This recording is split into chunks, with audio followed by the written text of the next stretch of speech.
Welcome back to the Global Sport in Colour Voice newspaper podcast show. We're here at Leighton Orient, home of football. This is going to be our home for the season. This episode we're going to be talking about the Premier League. Who's going to win, who's going to lose, who's going to get relegated, all of that good stuff. Make sure you join in every week. It's not just going to be football, it's going to be all sports, but we'll be here.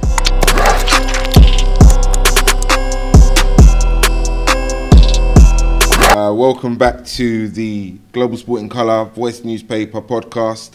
I'm Joel Campbell, aka @DreadyMan. I'm here with Rodney Hines, sports editor of the Voice newspaper, and Michael Facey, owner of Nothing Long Sports. How you doing, gentlemen? It's been a while. It has indeed. Football's back. It is back. It is back. Well, it never went anywhere, really, did it? Yeah, true. It didn't though. It never went anywhere. It doesn't even feel like it's gone anywhere. No, to be fair, it's constant. I feel sorry for the players. I want to go straight in and look at the World Cup. Was it a good World Cup from your perspective, Rodney? Give me your thoughts. Fantastic World Cup, JC. Absolutely fantastic. Unpredictable. England's run, which was totally unexpected, so we got to pay respect to that. And I think in the end, the right team won the World Cup in terms of France. And good shout by you pre-tournament. I know you collected a little bit of dough on that as well. He's smart. Yeah. I mean, I'm calling them this year. I'm not going to lie. I'm calling them. Face was it World Cup to remember for Fantastic. you? Fantastic. I think, as Rodney touched on, the unpredictability was amazing. Top teams dropping out in the first 2 rounds and in the group stages. England's run, which always brings the country together, as we love. Yeah. And yeah, the right team did win, because they were the European. No, they lost in Europe. They lost the Europeans, finals. but they looked like the team that should have won that. And of course the weather. Do you know what I mean? Makes a difference, doesn't it? Oh, absolutely. Watching football in the sun. Brought everybody out, didn't it? You know, a nice bottle of water on the go. Yeah. As was the case for me. Bars were spilling out. Yeah, bars were spilling out, weren't they? Yeah.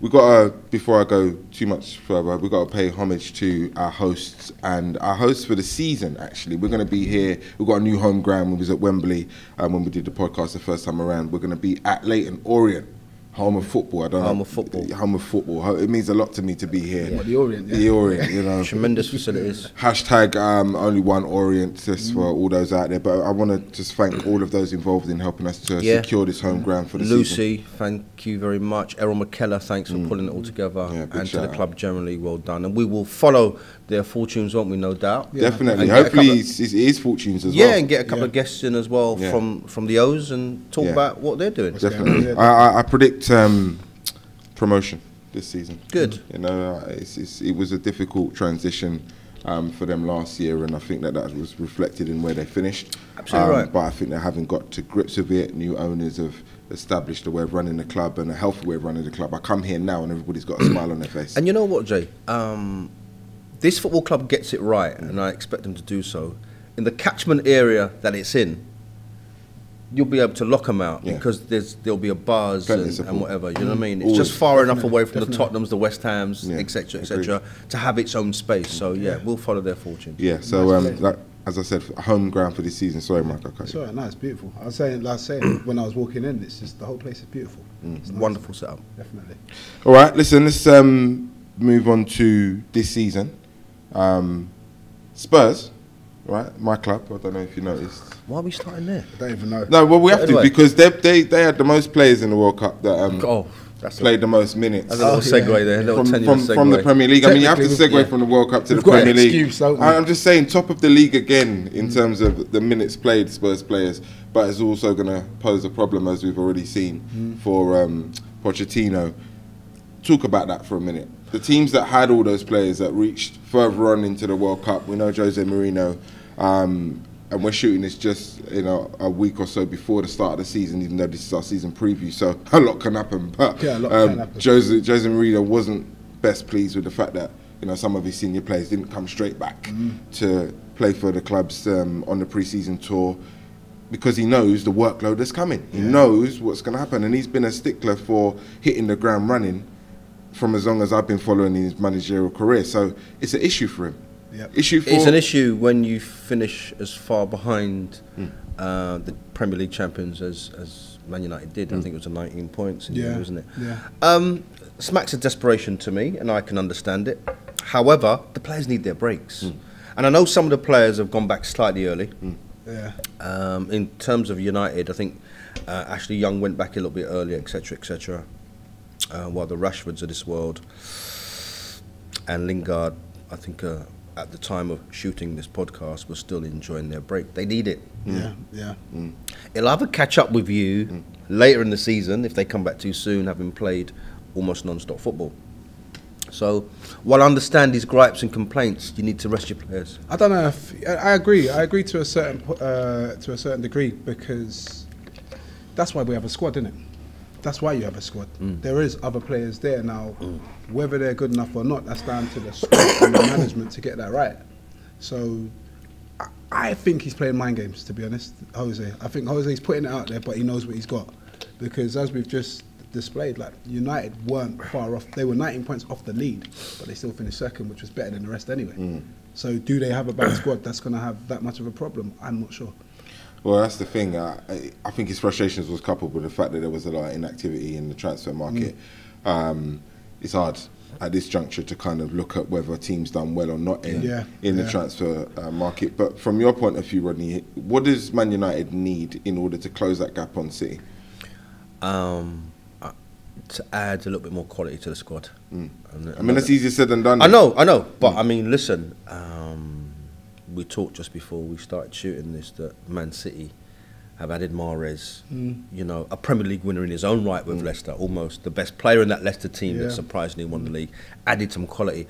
I did a press conference with Pep up at Anfield. Can't quite remember what it was. I think it was early January. And when he was asked about, no, it would have been about April time, sorry. When asked about, what are you going to add to this team that have been so dominant and won the league by how many points? He said, maybe 1 or 2 players. Don't need that much. The one is Mahrez, and I expect them, to, you know, by the time the window closes and the first game of the season takes place, to have added maybe 1 more. But they don't need an awful lot. Because the quality's there, the philosophy's there. So Man City don't need an awful lot, and they'll, even by not adding that much, they'll still start as favourites with any bookmaker.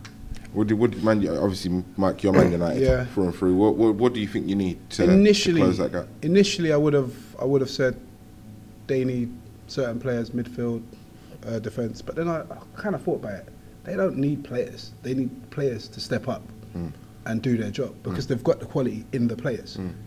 But can he get that out of their mentality? Can he get their minds active enough to do that? So there was, as we know, there was a big gripe on how Pogba played in the World Cup compared to playing for United. So it's there. It's up to the manager to get it out. And I reckon there's players that were on loan last year, like Pereira and a few other players, but that do have the quality. It's a great point, right? But it's an interesting point that we've spoken about in our office several times. Pogba doesn't have a Blaise Matuidi or N'Golo Kante sitting and holding and being real dogs of war in that Man United team. That's what Fred could be. That could be Fred. Yeah, it could be Fred. Matic was a great signing, I thought. So it's about the quality of player to allow the individual to go and do what he needs to do. But that's what I think, and that's my point. I think he's got the squad that he needs to do the job. I just think he needs to now activate the mentalities of the players to understand their role a bit more and play it to allow certain other players to flourish. I reckon Man United, with 2 makeshift fullbacks, punched above their weight last year. I think they've done incredibly well to finish where they did. I thought he done incredibly well to do exactly that, to get the players that he had at his disposal to function at a high enough level to finish second in the first place. Because I don't think player for player in terms of quality they're anywhere near Man City personally. So that's what makes his job remarkable last year. But I think his frustrations were born out of the fact that he needed to have his players back sooner, mixed with that new impetus, so that he can create that mentality, create that atmosphere that they're going to go get it, hit the ground running. First 10 games, if you can get 10 wins, 30 points on the board. That's kind of how he thinks. Do you know, now it's a dogfight into Christmas when it's a lottery, into the New Year, and you're fighting the 3 or 4 cups all on. You see what I mean? And I think he's so aware of all of these things that's where the frustration comes in. He can see all of this coming. It's not about, and it's about preparation. Do you know a Premier League of 10, 15 years ago, hypothetically, you take Man City out of it, Man United are top dogs, clearly. Playing in the way that they play. I just think that, and United had some really good performances, especially earlier on. But I just think that the way that City do it, the way that Liverpool do it, the way that Tottenham do it, and occasionally Chelsea do it, just sometimes shines a light on Jose's let's keep it tight, and when we score a goal first, what we have we hold, and we're not going to be overly expansive. And there's, I think, pros and cons for all of that. It's funny because we will sit here, I guess, throughout the season and talk about the pros and cons of the way that Jose does it and the pros and cons on the way that Klopp does it. Yeah? We will talk about that throughout the season because I just generally don't think there's that much value paid to defending. Because and I know we could have a whole show on that. Because it's not as entertaining. Sexy. You know what I mean? If there was an entertainment league of the top 6 clubs, Man United wouldn't be Man United would probably be 5th or 6th. Even worse than that. But Jose, a manager, wouldn't thrive in that environment. Agreed. And that's what makes it about management and not about just being sexy for sexy's sake. There's several ways to cut the cloth, isn't there? Let's talk about Liverpool because that's spent quite a bit of paper. People are looking at them and saying, well, if they had a good season last year, that was a great base to build on. Let's see what they do this year. The pressure's on Klopp because a couple seasons in now, it's been year-on-year progression, couple of cup finals, faltered at the last hurdle. But at the end of the day, he's got there and he's got this team playing in a way that everybody deems attractive. Faze, what do you think? And they were the team that beat City twice, didn't they? In the Champions League. In thumping fashion as well. They are title contenders. It's as simple as that. That we can't look beyond that. They are title contenders because they are a team that can beat anybody on their day. They lost silly games. And now they've spent a bit of money and added quality to their lineup. I just think they're very dangerous. And they, like I just said, they were one of a few teams to beat the best team in the Premier League convincingly. So yeah, that's my take on them. They're dangerous. I can't disagree with that. I want to give Jurgen Klopp some praise, right? I don't think he's going to be in the Premier League for too long. I think the way that he is and he has his teams playing, that energy will fade sooner or later, or he'll burn himself out. Liverpool lost arguably their best player unexpectedly in Philippe Coutinho. And guess what? You'd never have known. And then the very shrewd purchase of an Alex Oxlade-Chamberlain, who from the time he arrived at Anfield was buzzing. And I think was a big miss for England if we want to go back 10, 15 minutes ago. So well done, Jurgen Klopp, some shrewd purchase. And I think he's got another little gem in the boy Shaqiri.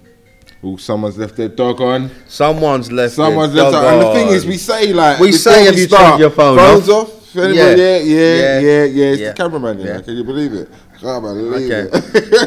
Go on, what you were saying. I think Liverpool have made another... I think they've made several good purchases.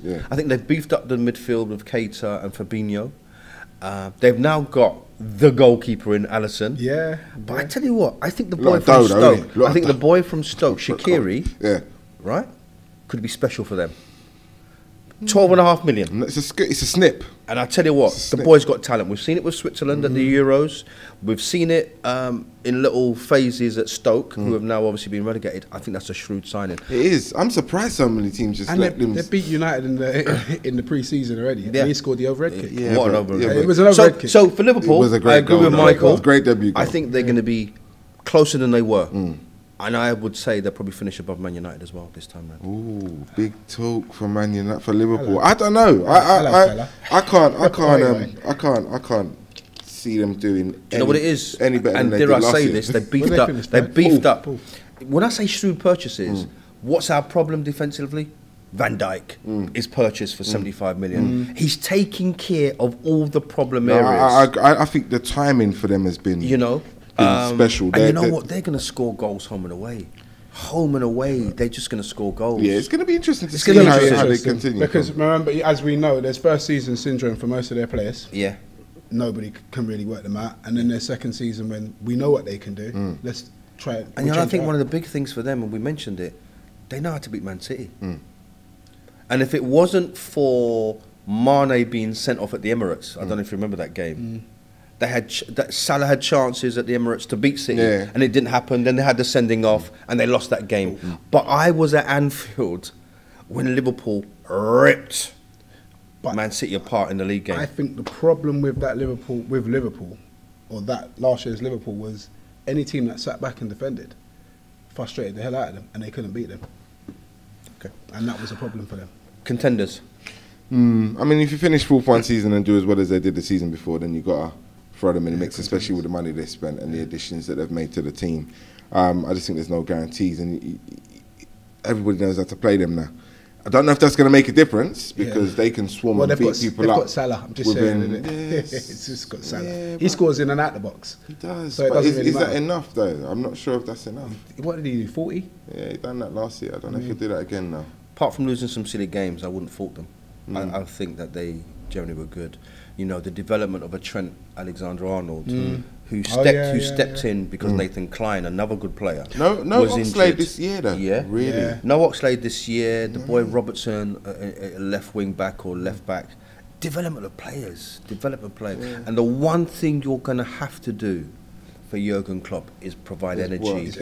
Work rate. Yeah, his work rate is second to none. That's what I think will be their undoing. Personally, I don't know if you can keep going. I can understand that. The rules can come off. The rules come off. Players get injured, you know, and it's a different demand now. Like I said, people know what to expect, so it's going to be interesting. Chelsea, Sarri, new manager, got rid of Conte. The way they handled Conte was rough, boy. Yeah, but I don't think he did. I don't think he did. No, I love you, Chelsea. You know, I love you, Abramovich. I don't think. I love you, Abramovich. You get me. You do this. I think he didn't do himself any favors by texting Diego Costa and saying and finishing his Chelsea career the way that he did. It was rude. Because Costa, for me, in that team last year that struggled, would have improved them, goals and attitude. So you lose your star player, you get what you get. I mean, he was a bit obstinate at times. He definitely had an air of he'll do what he wants do what he wants. But that didn't prove to be the case at the end. I'm talking about Conte, just in case anybody's confused. Abramovich clearly does what he wants. What do we think about Sarri though? Can he make an impact, an immediate impact? I don't know. Look at the squad, man. It's a squad that's won titles. Yeah, I don't know. I think they've won enough titles and they're aging. It depends what he brings in, to be honest. I think they need fresh faces over there just to mix it up because that is a squad that plays if they want. Do you know what as well, though? What makes them dangerous is that, if you look at them historically, when they're in so-called turmoil and change, they go and win titles. They go and win titles. That's right. What they do. But new manager comes in, new mentality, new attitude, same players, and they win titles. That's what happens. It's a killer. What about Arsenal, bro? Let's talk about Arsenal. Unai Emery. Is it Unai Emery? Unai Emery. Don't know what we're going to get. Yeah, it's a lottery. Which makes it exciting, I guess, and makes it a little bit fearful. I mean, the first two games couldn't have been scripted better. Home to the champions Man City on your first game. A week later, you're at Stamford Bridge against no Chelsea. To play for the domestic ones. Let's see what happens. Arsenal fans like myself have said we wanted change. We've now got it.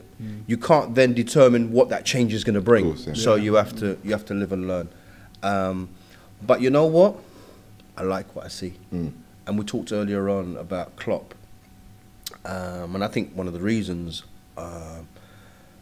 England's World Cup campaign was so successful, and I said it to you before, most of the players in the England squad are coached by Klopp, Pochettino, Guardiola. So the press was in play, wasn't it? Yeah. It was then we didn't have a Luka Modric, and we talked about this, to give the ball to and then do good work.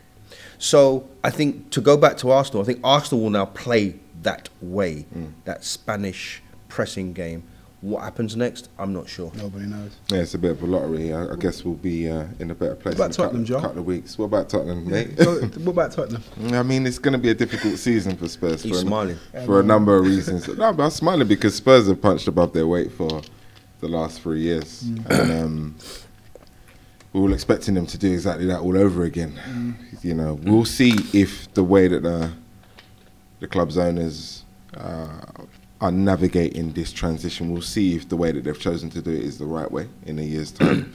It's going to be difficult because of all of the things I've mentioned already, our players being involved in so much of the World Cup, coming back so late, having to have that break. Nothing in the transfer market as we speak. No, nothing. Are they moving in their home? Yeah, it will be. What's the first game against Liverpool? I think it's mid-September, Liverpool. Yeah. Oh, that's when they're moving in, Yeah, so what a game. It's confirmed. What a game to start it off. That's good. That's going to be what I would say about Tottenham, though, I think it's the last season should there not be some silverware, that this present squad stays together? I think that silverware, no silverware, that would have happened anyway. I think that a team does a 4-year cycle before the best players either get cherry picked or look too new. I mean, I think a lot of the players, especially the key ones, say, you know what? As you said, we've punched above our weight. We're doing well. New stadium to play in, fantastic. Let's see. No silverware this forthcoming season. I think you'll start seeing that team being cherry picked off. I think it started with Kyle Walker, if I'm honest with you. Yeah, you know what I mean. And I truly believe this. He was the difference for Man City. You know, like he ensured that everything Pep had put in place the season before worked as efficiently as possible, because he was able to marshal the back. And then he proved to be as pivotal for England.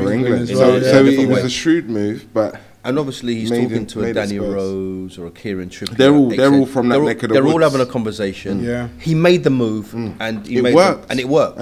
So guess what? It worked. So they could all be on their way out. Yeah. Well, I mean, I won't say it's an exodus. Yeah, no, but I'm just saying. Natural progression. Yeah, I want to go and fulfill my ambition. But that's where his point kicks in. You know what I mean? The silverware. Yeah, but I don't know even if we win silverware, because it's a reason to stay though, isn't it? Is it, or is it? I find those type of ends are not just an end but a new beginning, and they could be a new beginning in a different direction for everybody. So it could be the case that this team wins the FA Cup or whatever, right? And everybody in that change room looks around and says, you know what, this is as good as it's going to get for us. Yeah, but we want the league. Yeah, and this club is not in a position to bring that, and that would just be them being real. If we start at the beginning of this season, are Tottenham in the mix to win the league? No. If you're a player and you want the answer to that question to be as plain as day, you want it to be yes. You say Tottenham not in the mix to win the league. Why? And when we finished way too far behind Man City, we have. Let's put them to one side. No, but you can't, because they're the reason why we probably won't. I saw you tear Man United apart. Yeah, no, we can beat anybody on and that you day. was unfortunate against them at Old Trafford. I know that's only 2 games, but they are the team that finished second in the league. I see you give trouble to Liverpool at Anfield with a Wanyama wonder goal. There's a difference between giving trouble to teams that are better than you and being consistent. But now, you took care of the smaller teams. Yeah, but Rods, it's not about that. Look at the 2 winners of the 2 leagues in the last 2 years, Chelsea and Man City. Yeah. What's been the difference? The consistency. Chelsea winning 30 games out of 38 was what won them that title. Man City winning 18 games on the spin points is what won them that title. 100 points. It's the consistency. Now, you have to be able to be consistent as well as fight all of the other fires that you got going on. And that squad that we've got isn't. And yet you've had your best league finishes in consecutive seasons. So there's a level of consistency. No, of course, but not enough. Man City out the equation. But crossing the line is different, though. Yeah, right? he said they're good enough to be a top 4 side. But crossing the line is based on that consistency. And I think in terms of consistency, Tottenham are right up there. You talked about finishing above Liverpool. You're right there in the mix. No, but that's standard. We always finish above Liverpool, and we'll probably do it again this season. Even though they're going to win, we're looking. But no, okay, I think Tottenham. I think Tottenham fans at least would expect you to push on. Yeah, I don't know. 2 good seasons, the fans minutes away from a Champions League quarter-final or semi-final. Come on, for me, Tottenham's growth in the last 2 or 3 seasons has been better than anything you've done in the last 10. But that's my point. It's not. It's all incremental. It's as a result of what's gone on in the last 10, and that's why I can't ever knock Daniel Levy. And this is what happens with every club, and it's natural. I get it. As soon as you get close to the Holy Grail, you start getting impatient. You start thinking you deserve certain things that you don't. And I'm not saying that we can't do it, because anyone can do a Leicester.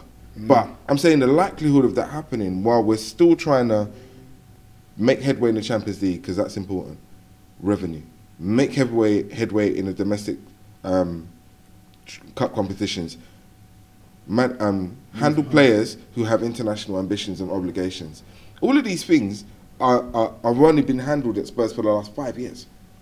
You know what I'm saying? So we're doing well to do it. Listen, we're not the type of club that's going to go and make a defender that hasn't played in the Champions League the most expected defender in the world.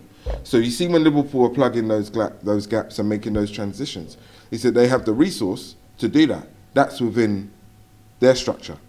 We're not doing that, ever.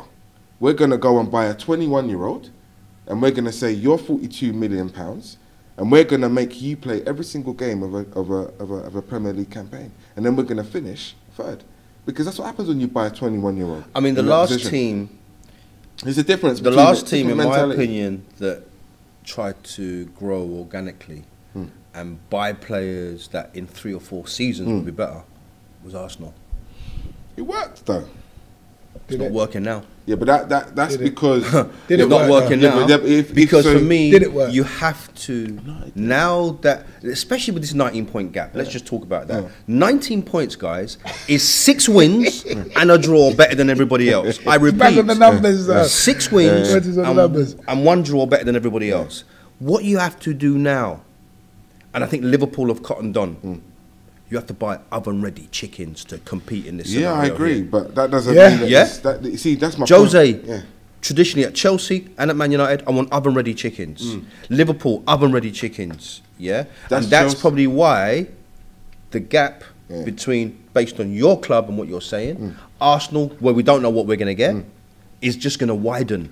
Yeah, but you know what it is all of those clubs, maybe bar Liverpool, have had the luxury of being able to generate more money than we have. Yeah, revenues. You understand what I'm saying? And that's very important. That now, I understand. You got in all. That's what I mean about punching above your weight. Innit? So you're saying 2 or 3 seasons time, then new stadium. Then if Tottenham go out and buy 60 million, 70 million, 80 million, whatever it is, it's a different conversation. It's a different conversation. Because but however, maybe a different squad.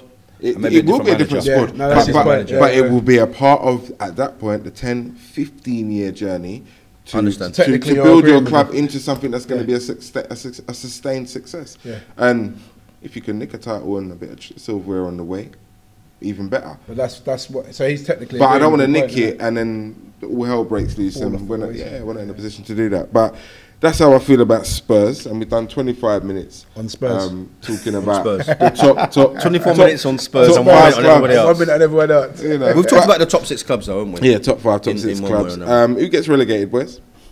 Who's on our list? Oh, on my list. Who came up first? Cardiff before we do relegated. Fulham. Yeah. And Wolves, right? Wolves. I'm going to say one of mine will be Cardiff to get relegated. To get relegated, Just don't know if they've got enough firepower. The only thing that might balance that out is the manager, who knows the terrain in terms of Neil Warnock. Watford. But you look at Neil, and I think, if I've got this right, he's got the record for bringing clubs up. However, they don't stay there. They don't stay there. Yeah. And he normally gets sacked after a free campaign. So I think Cardiff is one. Watford. You might have to say Watford. Why? Yeah. Well, Watford sold with Charleston. Charleston. Have they sold him? Yeah, 50 million. That's happened now. Depending on their investments now, I suppose. They didn't look like a great team last year. They looked okay. Yeah, but I think they've adopted a Chelsea manager. Just get rid of managers, come in, fire out the players. And without the dough. Get them to safety. No, they've done... I'd probably add Southampton to that as well. Yeah? But they finished pretty decent last year, and they looked decent in spells. That was desperate decent. They looked decent in spells last year.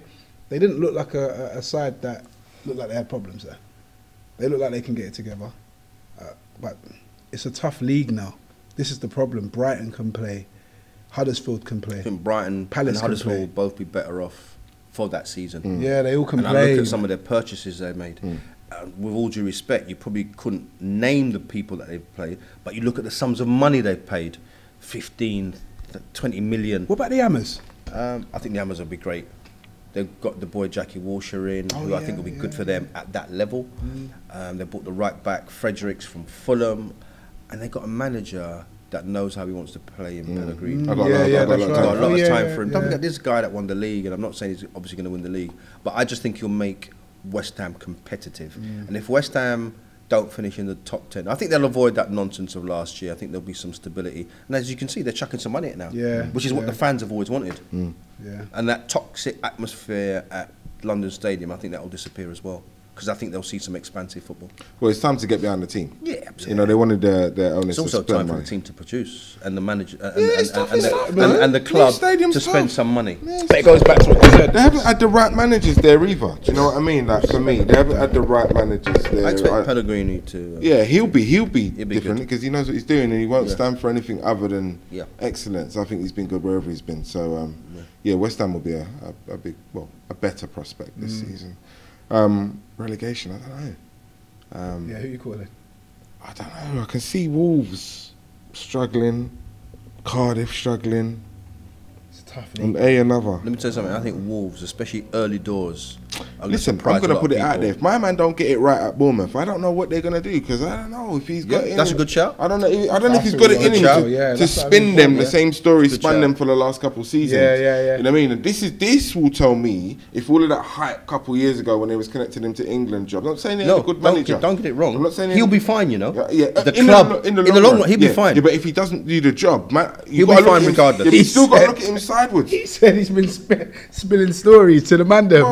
I'm just saying. No. Is it this season for me defines whether he's done a good job because he's mastered how to get in, how to get them in. I'm not saying that in a part of management. Yeah. I'm not rating his work and the way he plays his part. You're saying it's defining. I'm just saying this season. Are you? Can you? Yeah. Let me see you finishing the top 10. Are you that young English manager who's going to be, or was it just a load of hype? You know what I mean? Because players have had a chance to look at him now and decide whether they're going to play for him or not. Yeah, they're not a huge amount of resources down at the Cherries. They've got to redo the stadium. They've got to go for a whole transition themselves, and they've done well to stay in the Premier League for as long as they have. What do they do next, and what can he do next? And it will all be down to him if they do anything. So I'm interested to see how that happens, because it could go as much left as it could go right. So we'll see. We'll see what happens. That's our bottom three. Top game. What game are you doing first, Rods? My first one, Super Sunday, Sunday the 12th. Third day of the new season. Don't forget, it starts on the Friday. Man United, Leicester. What do you think about them Friday games? Sorry, I'm going to ask you again. I think that the broadcasters, especially Sky, have worked out and said every now and again, just as they're going to be 7:45 games on a Saturday to clash with the big Saturday shows. What are the shows now? X Factor, BGT. So they're just weaving themselves into our program. It's TV bullying, isn't it? TV bullying. So you're going to get the occasional Friday. No, the audience loves football at this time. Do we? You're going to get the occasional Friday. You get the occasional 7:45 on a Saturday. But I will be at Arsenal Man City for Super Sunday 4 o'clock. Okay. Don't know what we're going to get. Tell you what, should be great. That is going to throw a lot of people off though with their fantasy teams. I tell you that much. They're going to forget. That's what about happened to me last season. Yeah, they're going to forget about the Friday. That's what happened to me last season, because it's done by the Saturday. You're getting up to do it, and it's done. But you can't. I'm looking forward to a couple of games that weekend. Actually, Huddersfield, Chelsea. I want to see how Huddersfield start, man. I want to see how Chelsea start. Sarri away from home, nice tight ground. Do you know what I mean? It's not the type of atmosphere that he will be used to. So that's going to be interesting. West Ham's going to be interesting on. Yes. And for everything I've said, I'd put a little change on West Ham beating them. Yeah, that's a good I think seriously, early doors. I think day one for every single game in the league is something interesting, because you just want to know. You're going to get some shock results. Yeah, you just certain want man to know. ain't fit, as we just said. Certain man has only just come back, hasn't got their hat on. Their mental hat on, so it's going to be exciting. There's going to be a few shocks. Match of the day is going to be There's going to be some shocks. Spurs, Newcastle, at Newcastle could be a shock. I'm surprised Benitez is still there. I say respect to him for that. I say respect for taking the job when this man has won Champions League and has been at some of the biggest He really clubs. works the Premier League, doesn't he? He gets it. What I love about him, he's worked it out. without any fanfare or any money from Mike Ashley, Newcastle, in the end, comfortably avoided relegation. That's management. That's management. And we've talked about that subject during the course of the week, haven't we? Right. On different levels. Manage what you have. Yeah. And then we know how good you are. It shows how good you are. You know? Yeah, that's right. The teams that went down last year, do you think they'll come straight back up just before we Swansea, Stoke. West Ham, Swansea, Stoke. Yeah. Stoke. I'm sorry, not West Ham. West Brom. Sorry. West Brom. Stoke are throwing some money at it. With Gary Rowett in charge. They've got in Paul Ince and a few other. Tom even. They're chucking some money. I expect Stoke to come back. I hope West Brom come back. My first game of the new football season will have been West Brom Bolton, going up there to see Darren Moore in charge. Let him know that we're there for nice up there, man. A man that hopefully we can get on this podcast as well, because that's another thing. We're going to have some guests. Plenty of guests during the course from of all the sorts season. of sports. Yeah, definitely. So going up there, He did a fantastic job, and most people tell me, and from what I can see, if Darren Moore had got that job earlier at West Brom, he might have saved them from being in this predicament. Yeah, there's that classic picture of him looking at Pardew like, what are you doing? Yeah. You know? Yeah. That's a classic picture of Yeah. Pardew turning his back on him. Where's Pardew now? Who knows? I'll probably expect him to pop up on Sky. He will. That man will get work again. He'll get a job when somebody's in trouble before Christmas. Yeah. They'll be talking about Pardew back into safety. Well, we're definitely going to do a management show and look at all the sort of issues. Darren Moore at West Brom, Chrissy Powell at Southend, Chrissy Houghton at Brighton. Fantastic job. And of course, the Women's Super League. Yes, goes to another level this year, and Brighton are in that with Hope Powell as well, leading the way. So women's football's doing bits. Moving, rightly. And we're going to touch on all of that throughout the whole of the season. So it's been the Global Sporting Colour Voice newspaper podcast. It's been a football special. We're back on August 16th. 16th. Yeah. So look out for us. We'll have some stuff from Berlin. We're going to the European Athletic Championship. So we'll be reporting on that. There'll be a few other things and sports that we touch on. Yeah. So stay tuned. Share. Comment, send your opinions on what we're doing, and any guests that you want us to see us highlight on the show or interview on the show, focus on issues that you want to see us take on. Please get involved, engage. We'll see you all next week.